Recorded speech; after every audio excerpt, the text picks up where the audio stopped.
তাই নামাজটা রসুল শিখায়, মুমিন শিখায়, রোজাটা রসুল শিখায়, মুমিন শিখায়, হজটা রসুল শিক্ষা দেয়, মুমিন শিক্ষা দেয়, কুরবানিটাও রসুল শিক্ষা দেয়, মুমিন শিক্ষা দেয়, জাকাতটাও রসুল শিক্ষা দেয়, মুমিন শিক্ষা দেয়।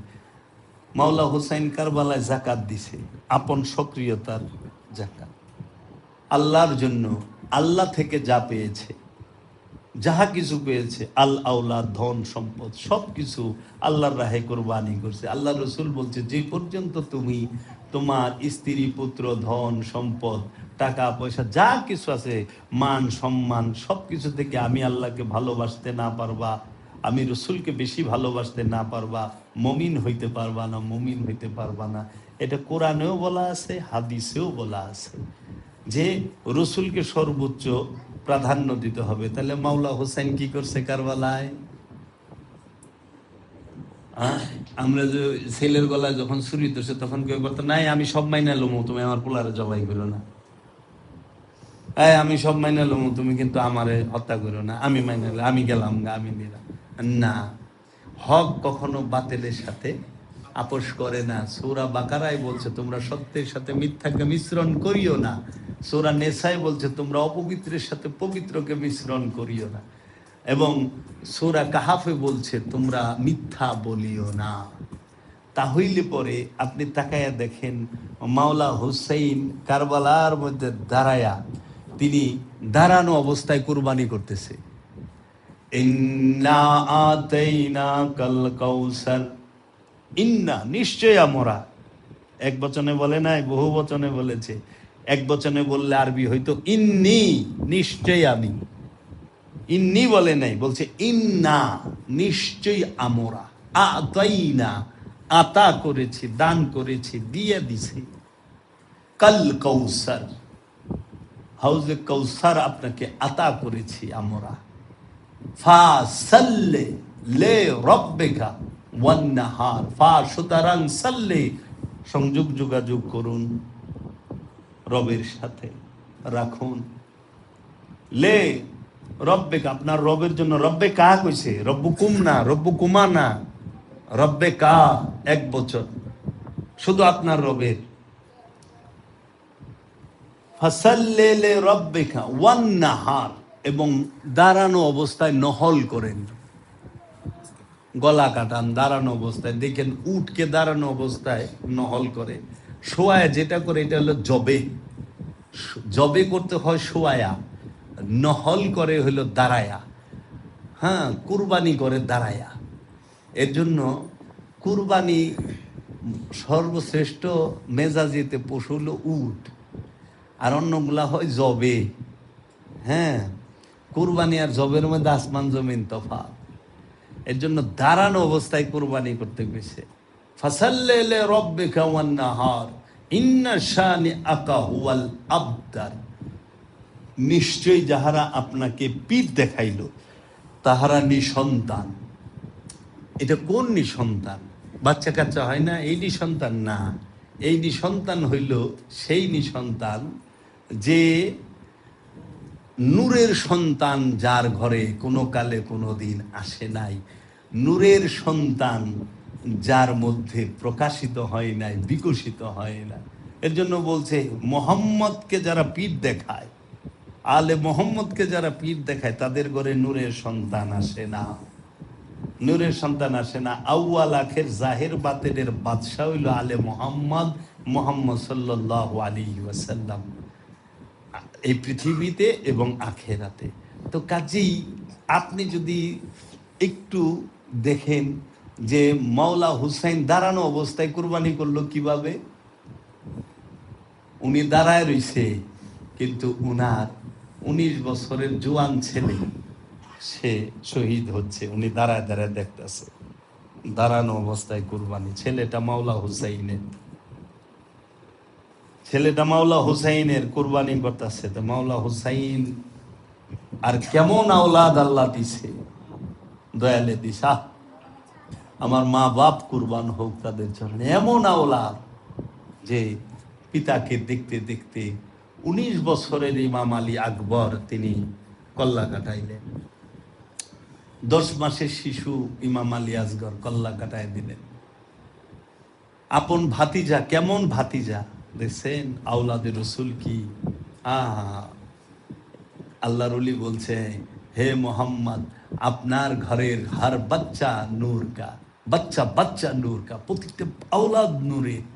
চাচার জন্য ইমাম কাসেম আলাইহিস সালাম, তার বয়স 19, তখন একদম ভরা যৌবন, তার যুবক। মাওলা হুসাইনের মেয়ের সাথে তার বিবাহ হবে সফর থেকে এসে, যে হুবহু মহানবীর মতো দেখতে। চাচার জন্য, আসলে কি চাচা ছিল? আসলে তো ছিল মুর্শিদ, ইমাম। চাচার জন্য জান দেওয়া যায় না, ইমামের জন্য, মুর্শিদের জন্য জান দেয়। আমাদের দেখা ইব্রাহিম নবী জন্য, ইব্রাহিম নবীর ইচ্ছা পূরণ করছে ছেলে। আরে না, এক নবী আরেক নবীরে কুরবানি করতেছে, এক নবীর কাছে আরেক নবী কুরবানি হচ্ছে, এক রসুলের কাছে আরেক রসুল কুরবানি হচ্ছে, এক রসুল আরেক রসুলকে কুরবানি করতেছে। পিতার সম্পর্ক তো এই পৃথিবীতে যে 60, 70, 100, 200 বছর যাই থাকেন এতদিন। আর নবতের সম্পর্ক আউয়াল আখের জাহের বাতেন সব হানে। রেসালাতের সম্পর্ক সব জায়গায়, নবুয়ত রেসালাত মরে না। তা আপনি একটু কারবালায় তাকায় দেখেন তো, এক মাসুমের জন্য আরেক মাসুম শহীদ হচ্ছে। মাওলা হুসাইনও মাসুম, ওই মাওলা হুসাইনের আওলাদরাও মাসুম, বেগুনা। নবীর পরিবারে কোনো গুনাহগার নাই, এটা কোরআন বলছে। এক ইমামের জন্য আরেক ইমাম শহীদ হচ্ছে। এখানে কি দেখাইছে? এক ইমামের জন্য আরেক ইমাম যে শহীদ হচ্ছে, মর্যাদার দিকে সর্বশ্রেষ্ঠ মাওলা হুসাইন, এর জন্য সকল ইমাম তার জন্য কুরবান। এমন মর্যাদায় তিনি, এক ইমাম আরেক ইমামের জন্য কুরবানি হচ্ছে, এক মাসুম আরেক মাসুমের জন্য কুরবানি হচ্ছে। সূরা ইউসুফের 100 নম্বর আয়াতে দেখবেন খুলে, ইউসুফ আলাইহিস সালামকে উঁচু আসনে বসাইয়া ইয়াকুব আলাইহিস সালাম নবী, তার পিতা, সে সেজদা করতেছে এবং তার মাতা সহ তার বড় 11 ভাই সেজদা করতেছে।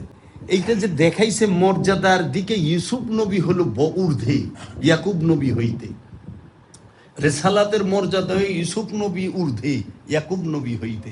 এইখানে বড় নবীর কাছে মর্যাদায়, বড় মর্যাদায় বড় রসুলের কাছে আরেক নবী আরেক রসুল তিনি সেজদা করলেন। আবার ওইখানে দেখেন ইব্রাহিম নবীর কাছে, ইব্রাহিম নবী মর্যাদায় বড়, ইব্রাহিম রসুল তিনি মর্যাদায় বড়, ইসমাইল নবী তার কাছে কুরবানি হচ্ছে। কারণ কুরবানি করবে খান্নাযুক্ত মানুষে, এর জন্য খান্নাযুক্ত মানুষ কি করে? পশু কুরবানি করে। আর নবী রসুলগণ তো তাহাদের মধ্যে খান্নাস নাই, খান্নাস মুক্ত, তারা পরীক্ষামূলক নফস নিয়ে আসে না, তাই তারা নিজেরা কুরবানি হন, তাই তাহারা নিজেরা কোরবানি হন, ওই পশুকে আনে না, তাই না? কারণ পশু দিবে যার ভিতরে পশু আছে সেই, হ্যাঁ। আবার পশু দিব আনুষ্ঠানিকতায়, কিন্তু মাসুমেরা নিজেরা কোরবানি হয়েছে। এরকম যদি দেখাই, কোরআনের যে এত সুন্দর দর্শন, অসাধারণ, যে মাসুমের কাছে শহীদ হচ্ছে। আর চশমদিদ গাওয়া মাওলা হুসাইন চায় দেখতেছে কে কি করতেছে, মাওলা হুসাইন সাক্ষী দেবে না? তাই কোরআনে সূরা বনি ইসরাইলে আল্লাহ বলছে, ইয়াউমা নাদউ কুল্লা উনাসিম বিইমামিহিম, প্রত্যেক নফসকে কিয়ামতের দিন প্রত্যেক নফসকে তার ইমাম সহ ডাকা হবে। বড় মারাত্মক আয়াত, প্রত্যেক নফসকে তার ইমাম সহ ডাকা হবে। এখন বাবা বলেন তো, এইটা কি সেই আরবি জানা মসজিদের ইমাম? আল্লাহ বলতেছে, সূরা বনি ইসরাইল খুলেন, 71 নম্বর আয়াতটা পড়েন, 69, 70, 71, 72 আয়াতগুলা পড়েন। ইয়াউমা নাদউ কুল্লা উনাসিম বিইমামিহিম, তুমি সেই দিনকে ভয় করো যেই দিন প্রত্যেক নফসকে তার ইমাম সহ ডাকা হবে। এই ইমাম কখনো আরবি জানা মসজিদের ইমাম না, আরবি ভাষা জানা মসজিদের ইমাম না। এই ইমাম হচ্ছে নফসের ইমাম, আল্লাহর নিযুক্ত ইমাম, যেই ইমামের কাছে আপনার হেদায়েতের দায়িত্ব রয়েছে, যে ইমাম মুস্তাকিম তিনি। সেই ইমামকে যে না চিনেছে, আল্লাহ রসুলের হাদিসে আছে, যে তার যুগের ইমামকে না চিনে সে জাহেলি হালতে মৃত্যুবরণ করলো। মান কানা ফিহা আমা ফাহুয়া ফিল আখিরাতু আম, যে তার নিজের এই পৃথিবীতে যে অন্ধ, পরকালেও সে অন্ধ। তো কাজেই ইমামকে জানতে, এখন এই ইমামরে জিজ্ঞেস করেন, হুজুর আল্লাহ যে কইল কোরআনে প্রত্যেক নফসকে, প্রত্যেক ব্যক্তিকে তার ইমাম সহ কিয়ামতের দিন ডাকবো, আপনি যাইবেন তো? থাকবেন না? আর মসজিদে তো এই পর্যন্ত কতটি ইমাম পাল্টাইছে, 8-10টা পাল্টাইছে, কোন ইমাম সাথ যাইব? দিনকে, বায়াতকে রক্ষা করার জন্য স্ত্রীকে বাজারে ঘুরাইছে মাওলা হুসাইনের। 2 মা, আমার মাওলা হুসাইনের 2 স্ত্রী, উম্মে লায়লা এবং মা রবাব, 2 স্ত্রী কারবালার মাঠে ছিল। মহানবীর নাতনি মা ফাতেমার মেয়ে হযরত জাইনাব, মা জাইনাব, এবং মাওলা হুসাইনের আরেক, মাওলা আলীর আরেক ঘরের মেয়ে, এই 2 বোন ছিল সেখানে। এবং মাওলা হুসাইনের মেয়ে সোকায়না ছিল, যাকে আমাদের দেশে সকিনা কয়, আসলে হাদিস আছে সোকায়না।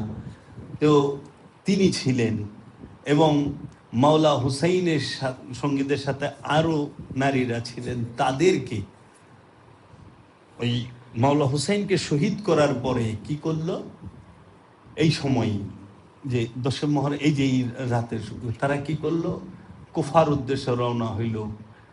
কারবালা থেকে কুফার দূরত্ব হইল 76 কিলোমিটার। হ্যাঁ, তো এরা কি করলো, এই সময় কুফা থেকে মাওলা হুসাইনের মাথা মোবারক তো কাটছে, কাইটা বললো মাসে নয় যে বর্ষা থেকে, বর্ষার মধ্যে বিন্দাইছে, বিন্দাইয়া উঁচা করে রাখছে, আর সবাই ভয় দেখানোর জন্য। আর মাওলা হুসাইনের যে নিথর দেহটা মাথা মোবারক ছাড়া পইরা রইল, তো সেই সময় তো পোশাক আশাকের অনেক দাম ছিল, আর উনি তো রসুলের পোশাক পরা, রসুলের পাগড়ি মোবারক পরা, মাওলা আলীর জুলফিকার তার হাতে, আল্লাহর রসুলের আংটি মোবারক মাওলা হুসাইনের এই আঙ্গুলে, এই আংটি, তরবারি, পোশাক, আর ওই যে যে মাথায় যে ঢালে, যেটা পাগড়ি না, যুদ্ধের মধ্যে যেটা ডালে না মাথায়, লোহার আমামা বলে না, আরেকটা নাম আছে, খেজাব নাকি কি কয় আর কি, যাই হোক আমরা হেলমেট যেটারে বলি আর কি, সেইটা। তো এখন ওগুলো তো অনেক মূল্যবান, যার তার জিনিস না, তো এটা নর্মাল কোনো মানুষের জিনিস না। তো তাহারা কি করছে, মাওলা, এটি বলতেও খুব কষ্ট হয়, মাওলা হুসাইনের মাথা মোবারক কেটে মাওলা হুসাইনের দেহ মোবারক থেকে সমস্ত পোশাক, জুতা মোবারক খইলা লয়ে গেছে। এটা কোনো মুসলমানের কাম হইতে পারে? এটা কোনো নামাজির কাজ হইতে পারে? এটা কোনো রোজাদার পরহেজগারের কাম হইতে পারে? এটা কোনো মুসলমানের কাম হইতে পারে? উলঙ্গ করে ফেলে রেখেছে। শুধু কি তাই না, ইবনে জিয়াদ বলেছে, সমস্ত ঘোড়ার বহরটা তার দেহের উপর দিয়ে চালায় দাও। মাওলা হুসাইনের দেহ মুবারকের উপর দিয়া 33,000 ঘোড়ার যে বহর, হাজার হাজার ঘোড়ার বহর চালিয়ে দিয়েছিল। তাই মা জয়নব দেখা কান্দেই, বলে হায় হুসেনা, হায় হুসেনা, ইয়া হাসান, আমির হাসান গরিব হুসাইন, আমির হাসান গরিব হুসাইন। ওই মদিনার দিকে মুখ কইরা মা জাইনব বলে, হে মুহাম্মদ সাল্লাল্লাহু আলাইহি ওয়াসাল্লাম, আমার নানা জান, আপনি তাকায়া দেখেন, আপনার বড় নাতি ইমাম হাসান আলাইহিস সালাতু ওয়াস সালাম আপনার রওজার পাশে শুইতে চাইছিল, এই মুয়াবিয়া তাকে শুইতে দেয় নাই। তার গভর্নরকে বলেছিল কোনোভাবেই মদিনার রওজার ভিতরে হাসানের মাজার হবে না, তাকে রুকো। যখন কবর খুঁড়ছে, সেইখানে মাওলা হাসানের লাশ মোবারক রেখে যখন দাফন করব, তখন ওয়ালিদ বিন উতবা ছিল মদিনার গভর্নর, তিনি তার সৈন্য দিয়া বৃষ্টির মতো তীর বর্ষণ করেছে। সেই তীর যায় যখন মাওলা হাসানের দেহ মোবারকে, লাশ মোবারকে লাগছে, পুরো কাফনের কাপড়, পুরো কাফন রক্তাক্ত হয়ে গেছে। এমন সময় ওইখানে একটা যুদ্ধের পরিস্থিতি তৈরি হয়ে গেছে। সাহাবায়ে আজমাইন বলছে, এটা হুকুমত করতেছে, এর সাথে লড়তে পারা যাবে না, আরই হবে, আপনি ধৈর্য ধরেন, আমরা জান্নাতুল বাকিতেই দেই। তখন সেই লাশ মুবারককে রওজার সামনে থেকে আবার বাড়িতে নেওয়া হয়। মুসলমানদের লাশ একবার ঘর থেকে বের হইলে আর বাড়িতে ফেরত আসে না, কিন্তু আওলাদের রসুল মহানবীর বড় ছেলের লাশ মুবারক মদিনার রওজা থেকে আবার বাড়িতে গিয়েছে। কেন? আবার গোসল দিয়ে আবার পোশাকটা পরাবে, কারণ ওই পোশাকটা রক্তাক্ত হয়ে গেছে।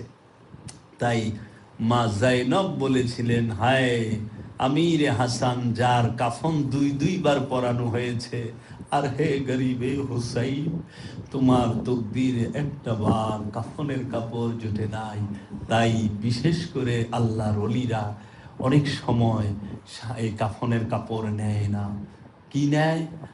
ওই যে রসুলের আদর্শকে, রসুলের আওলাদের আদর্শকে অনুসরণ করে রসুলের পোশাক মোবারক পরে মা ফাতেমার দাফন হয়েছে, রসুলের পোশাক পরিয়ে মাওলা আলীর দাফন হয়েছে, রসুলের পোশাক পরিয়ে মাওলা হাসানের দাফন হয়েছে, কিন্তু মাওলা হুসাইনের বেলায় সেইটা জুটে নাই। তখন বলছিল, হায় গরিবে হুসাইন, হায় গরিবে হুসাইন। এর জন্য দেখবেন অনেক বলি আল্লাহরা বলে, হ্যাঁ बोले जन्नत मेरे नसीब की वाइस को बख्श दे, मेरे कफन में मेरे कफन में मेरे कफन में जहांगीर बाबर खुशबू रहे।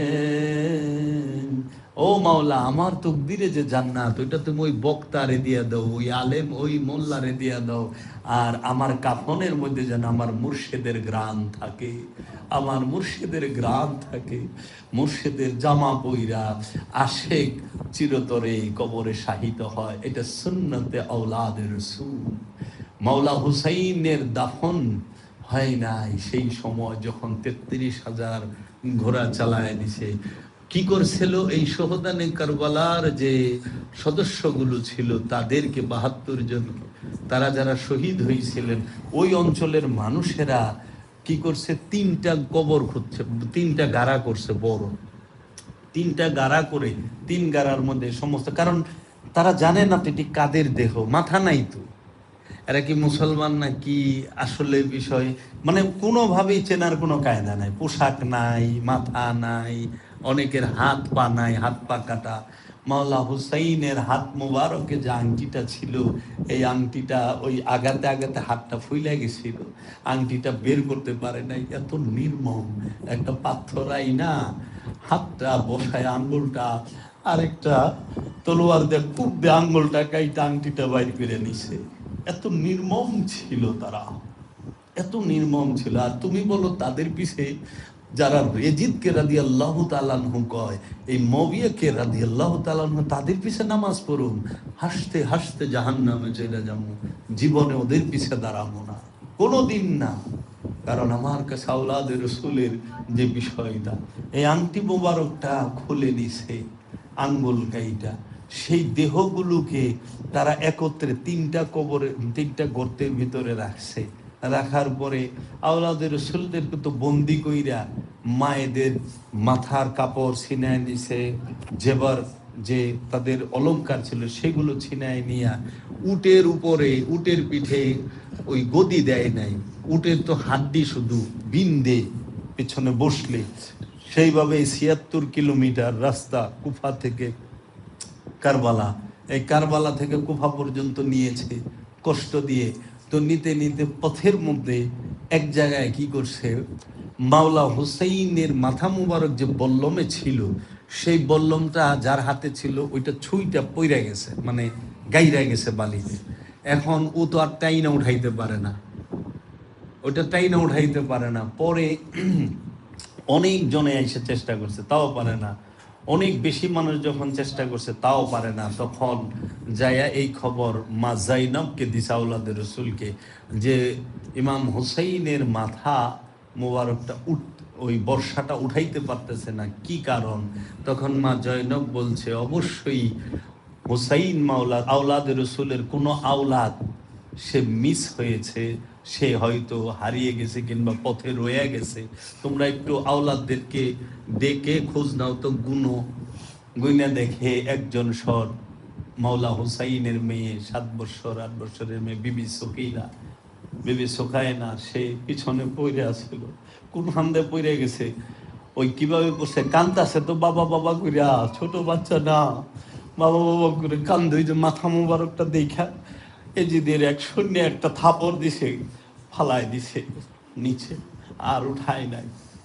তখন যখন পিছনে মা জৈনব গেছে ডাকতে ডাকতে, যাইয়া দেখি সে কার কাছে যেন কার বলে বৈশা রয়েছে, আর কারবালার এই ঘটনা ছোট্ট জবানে বলতেছে। তখন মা জৈনব বলছে, আসসালামু আলাইকুম, হে খাতুন, কে আপনি, কে আপনি যে আমাদের মতো এই মজলুমদের কথা শুনতেছেন? আপনাকে অনেক অনেক ধন্যবাদ, শুকরিয়া আপনার প্রতি, আমার এই মাসুম বাচ্চাকে আপনি দেখে রেখেছেন, দেখে রেখেছেন। তখন মুখ ফিরিয়ে দেখে, মুখ ঘুরিয়ে দেখে সাইয়েদেনা মা ফাতেমা তার নাতিনকে নিয়ে বসে আছে। বলছে,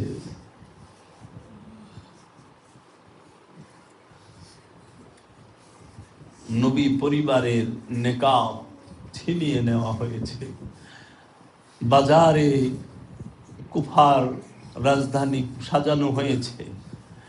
একটা মুসলিম শরীফের হাদিসে বললাম, মুসলিম শরীফের মধ্যে বর্ণনা করেছে মাওলা হুসাইনের মাথা মোবারক একটা থালার মধ্যে, ডিশের মধ্যে নিয়ে রাখছে ইবনে জিয়াদের পায়ের সামনে, ইবনে জিয়াদ সিংহাসনে বসা।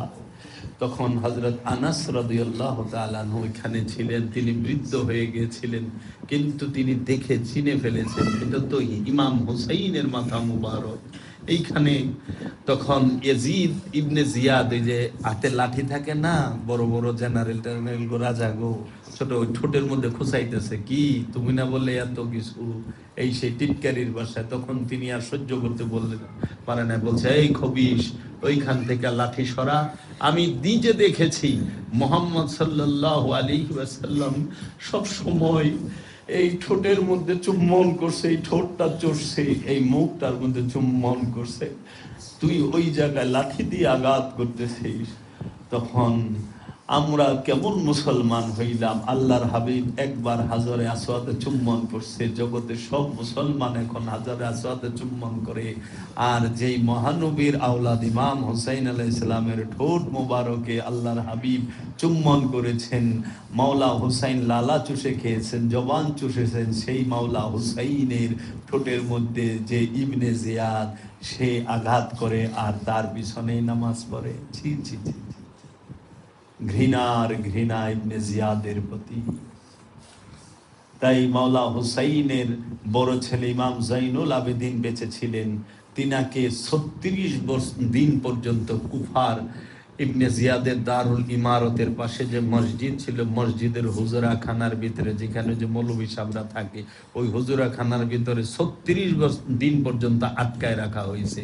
36 দিন পরেই সেইখান থেকে দামেস্কের উদ্দেশ্যে তাদেরকে পাঠানো হয়েছে। দামেস্ক প্রায় 1000 মাইলের উপরে কুফা থেকে। এই এত লম্বা পথ আওলাদের রসুল পার করছে, এত দিনের মধ্যে মাথা মুবারকের কিছুই হয় নাই। তখন যখন তাহলে বেপরদা করলো যারা আওলাদের রসুলকে, আওলাদের রসুলকে যারা বাজারে উঠাইলো, তারা আমাদেরকে পর্দার শিক্ষা দিচ্ছে। ছি ছি ছি ছি, আমরা পর্দার শিক্ষা কার কাছে নেই? যারা আওলাদের রসুলকে বাজারে বেপর্দা করেছে, রসুলের শাহজাদিদেরকে, রসুলের কন্যাকে, রসুলের নাতনিকে যে বেপর্দা করেছে, মাওলা হুসাইনের স্ত্রীকে যে বাজারে বাজারে ঘুরাইছে। তখন দামে কারবাল কুফায় যখন গেছে, আল্লাহ রসুল তো বলছে তোমরা বন্দীদেরকে সাদকা কইরো। ওই যে সূরা বাকারার 177 নম্বর আয়াতে বলা আছে, বন্দীদেরকে, ঋণগ্রস্তদেরকে সম্পদ দিও। তখন ওই দেখা একজনে আসছে খেজুর খাবার নিয়া, যে আসেন। তখন যখন দিছে, মা জৈনব বলছে, খবরদার, আওলাদের রসুলের জন্য সাদকা হারাম, আওলাদের রসুল সাদকা নেয় না, সাদকা করে। আল্লাহ আওলাদের রসুলের জন্য যাকাত আর সাদকা হারাম। তারা জাকাত নেয় না, তারা জাকাত দেয়, তাহারা সাদাকা করে। আওলাদ রসুলের একটা মাত্র ছিল, একটু খেয়াল করেন, কারবালায় কিন্তু মাওলা হুসাইন খেজুর চায় নাই, রুটি চায় নাই, বলে নাই হে জিদের বাহিনী আমাদেরকে রুটি দাও, হে জিদের বাহিনী খেজুর দাও, এটা চায় নাই। চাইছে কি? পানি দাও। পানি চাইছে। পানি চাওয়া উসুলে সারাফত। পানি চাওয়া এটা কোনো মানুষের কাছে অন্যায় আবদার নয়, উসুলের সারাফত বলে এটাকে। কিন্তু রুটি চাওয়া, ভাত চাওয়া, এইটা উসুলের খেলাফ। এর জন্য দেখেন ইনসাফ কারবালায়ও আছে দাঁড়ায়া, পানি চাইছে, রুটি চায় না।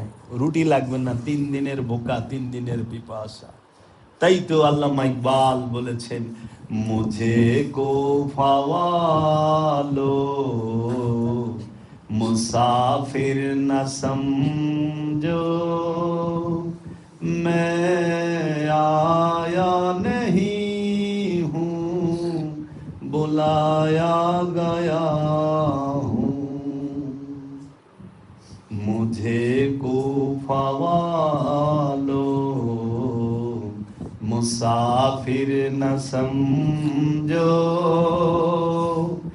मैं आया नहीं हूँ बुलाया गया हूँ। न जाने वो कैसे है ये मेजबानी,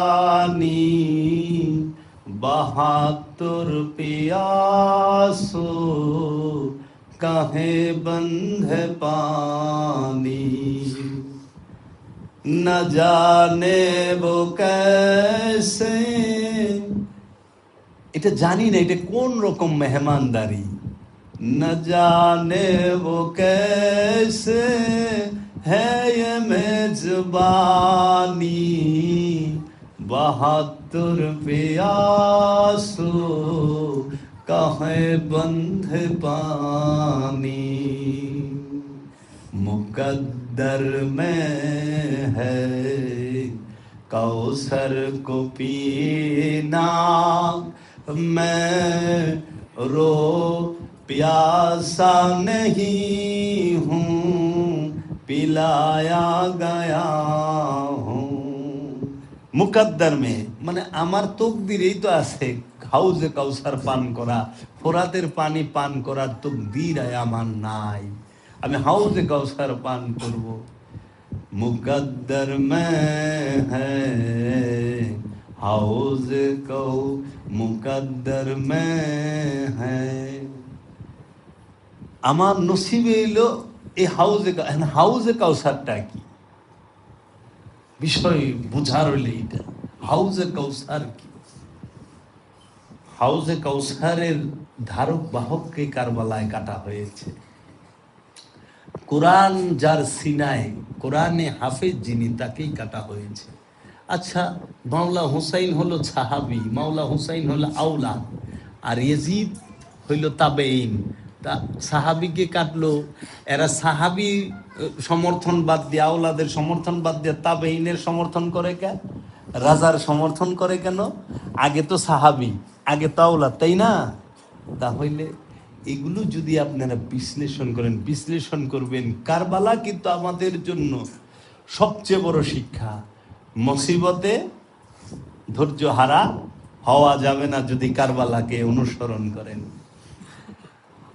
দিনের আওলাদ থেকে আমার দিন বড়, রসুল দেখাই দিছে, আওলাদ রসুল দেখাই দিছে। ইজ্জত আব্রু থেকে দিন বড়। হ্যাঁ, আপনি এর থেকে নির্মমতাও আছে। এজিদের চরিত্র, এজিদ তো সেই ব্যক্তি যে কারবালার ঘটনার পরে কাবা ঘরে আগুন লাগাই দিছিল। যেই কাবাকে কেবলা করে আমরা সেজদা করি, নামাজ পড়ি, সেই কাবা ঘরে আগুন দিছে এজিদ। আব্দুল্লাহ ইবনে জুবায়েরকে যখন হামলা করে, যাকে বলা হয় জঙ্গে হাররা, আপনি যদি ইউটিউবে গুগলে সার্চ দেন জঙ্গে হাররা, সেই দিন মদিনা শরীফের ভিতরে ঘোড়া গাদা বেদে ওই সেইখানে প্রস্রাব পায়খানা করাইছে এজিদে, এবং সে সাহাবায়ে আজমাইনদেরকে হত্যা করেছে এবং তাদের পরিবারে মেয়ে স্ত্রীদেরকে তারা ধর্ষণ করে 1000 জারো সন্তানের উপরে জন্ম দিয়েছিল এজিদের বাহিনী। কারণ জঙ্গে হাররার মধ্যে 3 দিনের জন্য মুবাহ করে দিয়েছিল যে তোমরা যদি যখন মক্কা মদিনার মানুষ কারবালার পরে এজিদের বায়াত বানছে, এজিদ জিদ্দে তাদের উপর আক্রমণ করাইছে এবং বলছে যদি তোমরা আব্দুল্লাহ ইবনে জুবাইরকে হটাইতে পারো তোমরা, তাইলে তোমাদের জন্য 3 দিনের জন্য মুবাহ করে দেওয়া হলো মদিনাকে, তোমরা যা খুশি তাই করতে পারবা, লুট করতে পারবা, ছিনতাই করতে পারবা, তোমরা হত্যা করতে পারবা, যাই করতে পারো, যা খুশি তা করতে পারবা, কোনো বিচার হবে না। এটারে তো মনে আইনের ভাষায় ইনডিমিনিটি কয় না? হ্যাঁ, এইটা দিয়ে দিছে সে। এটাকে বলাই আরবিতে কোরআনের ভাষায় মুবাহ। বুঝছেন তো? সমাজদার আদমি সারা কাফি না, যে এগুলা করে সে মবিয়ার জীবনী আর এজিদের জীবনী পাক্কা মুখস্থ। এর লেগে আমি বিস্মিত নই। তখন কি করছে, যেই কইতো ইয়া রাসূলুল্লাহ, তারে ধইরা, তার চুলের মুঠি ধইরা, এই যে গাদি আছে না, মানে মাদি যে গাদা, তারপর সাবের রাস্তার মধ্যে নাক মুখ বসাইতো, বুঝছেন? আর সেই এজিদ রে, এই এজিদের সেলারা মসজিদের মিম্বরে বইয়া হযরত আবার রাদিয়াল্লাহু তাআলা আনহু কইবার লইছে, নাউযুবিল্লাহি মিন যালিক। রাদিয়াল্লাহু তাআলা আনহু এটা হলো কোরআনের একটা আয়াত। এর বাংলা অর্থ হইল আল্লাহ যার উপরে খুশি আর তিনিও আল্লাহর উপরে খুশি, দুইজনই দুইজনের উপরে খুশি, তারে কয় রাদিয়াল্লাহু তাআলা আনহু। এজিদের উপরে আল্লাহ খুব খুশি হয়ে গেছে না, যে কাবা ঘরে আগুন দেয়, যে সাহাবীদের হত্যা করে, যে সাহাবীদের পরিবারের উপরে রেপ চালায়, যে সাহাবীদেরকে বেজ্জতি করে, যে আওলাদের রাসূলকে হত্যা করে, মাসুমদেরকে হত্যা করে, ইমামদেরকে হত্যা করে, যে লুটতরাজ করে, যে শরাবি, তারে এরা বলতেছে হযরত রাদিয়াল্লাহু তাআলা আনহু, নাউযুবিল্লাহি মিন যালিক। তো কাজেই বাবা, ইসলাম যদি শিখতে হয় এই কারবালা থেকে শিক্ষা নিতে হবে। কারবালা সেটা পরিপূর্ণ একটি আদর্শ জীবন দর্শন দাঁড়ায় রয়েছে মাওলা হুসাইনের। মাওলা হুসাইন কি অর্জন করেছে, আপনি কি অর্জন করেছেন, সেটা তো কারবালায় দাঁড়াইলে টের পাইবেন আপনার ধৈর্য কতটুকু আছে। আপনি কি দাড়ি টুকুলে টের পাইবেন আপনার ধৈর্য কতখানি। দাড়ি অনেক লম্বা, অনেক ধৈর্যশীল। আমার কতটি অনেক লোকের অনেক লম্বা দাড়ি, অনেক লম্বা জুব্বা, অনেক ধৈর্যশীল না। কারবালায় দাঁড়ান, মুসিবতে দাঁড়ান, তখন বুঝবেন যে ধৈর্যশীল কারে কয়। মাছের পেটে ঢুকেন, বোঝা যাবে আপনি কতখানি ধৈর্যশীল। আগুনের কুণ্ডের ভিতরে ঢুকেন, বোঝা যাবে আপনি কতক্ষণ ধৈর্য ধরে রাখা পারেন। আপনি হেরা পর্বতে ঢুকেন, বোঝা যাবে ধৈর্য কতক্ষণ রাখা পারেন। আপনি নীল নদে দৌড়ান, আপনি বোঝা যাবে কতক্ষণ ধৈর্য রাখা পারেন। আপনি তুর পাহাড়ে যান, বোঝা যাবে যে আপনি ধৈর্য কতক্ষণ রাখা পারেন। আপনি আসহাবে কাহাফের যান, সেখানে বোঝা যাবে যে আপনি ধৈর্য কতক্ষণ রাখতে পারেন। ধৈর্য এত সোজা না। আপনি আইয়ুব নবীর মতো 20 বছর অসুস্থ থাকেন, দেখেন ধৈর্য কতক্ষণ ধরে রাখতে পারেন। আপনি একটু তাকান, ওই যে সুদন বৈষ্ণব 200 বছর মোরাকাবা মুশাহেদায় ছিল, ধৈর্য উহনে গেলে বোঝা যাইব আপনার যোগ্যতাটা কতখানি। আপনি যান, যাইয়া উত্তপ্ত বালির মাঝে চিৎ করে ভালায় থুয়ে যখন পাথর চাপাতে থুইছে, তখন ধৈর্যটা কতক্ষণ থাকে।